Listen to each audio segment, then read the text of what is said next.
17 কোটি টাকারও বেশি বকেয়া বিদ্যুৎ বিলের বোঝা মাথায় নিয়ে যাত্রা শুরু করেছে নবগঠিত বগুড়া সিটি কর্পোরেশন।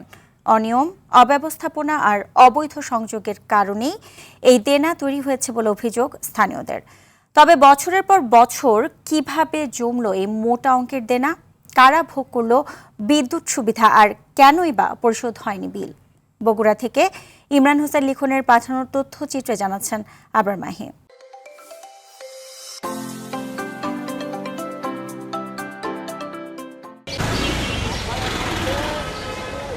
নতুন পরিচয়ে বর্ণিল পথ চলা শুরু করলো বগুড়া সিটি কর্পোরেশন। নাগরিক সেবার মান উন্নয়ন আর আধুনিক নগর গড়ার নতুন স্বপ্নের হাতছানি। তবে বিদায়ী পৌরসভার রেখে যাওয়া প্রায় 17 কোটি টাকারও বেশি বিদ্যুৎ বিল এখন নবগঠিত সিটি প্রশাসনের ঘাড়ে।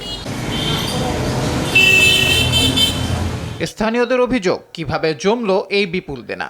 অবৈধ সংযোগগুলো বিচ্ছিন্ন অতি দ্রুত করতে হবে, নাহলে আমরা পৌরসভা না সিটি কর্পোরেশনকেও আমরা দুর্বল করে ফেলবো। বগুড়া পৌরসভার বকেয়া বিদ্যুৎ বিল অনেক আগে থেকেই আমাদের এই বকেয়ার কালচার থেকে বের হতে হবে। আর আওয়ামী লীগ সরকারের সাবেক কাউন্সিলর বলছেন ভিন্ন কথা। আমি বললে এটা আমার প্রতি হবে, মানে বিদ্যুৎটা চুরি বেশি হয়।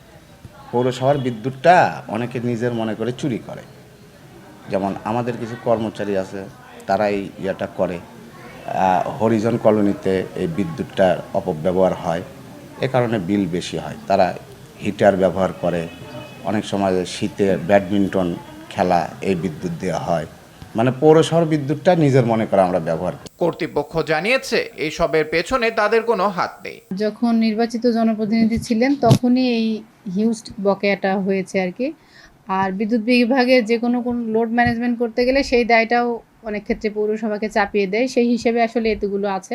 তবে বিদ্যুৎ বিভাগ বলছেন এ পর্যন্ত প্রায় 4 কোটি টাকা বকেয়া পরিশোধ করা হয়েছে। প্রত্যেক মাসে যে বিল হয় তার চেয়ে অতিরিক্ত আরও প্রায় 20 লক্ষ টাকা করে অতিরিক্ত বিল তারা পূর্বের বকেয়া থেকে সমন্বয় করতেছে। উন্নয়নের নতুন যাত্রায় পুরনো দায় বড় বাধা হলেও সুশাসন ও জবাবদিহিতা নিশ্চিত করা গেলে বগুড়া সিটি কর্পোরেশনের সামনে খুলতে পারে সম্ভাবনার নতুন দুয়ার।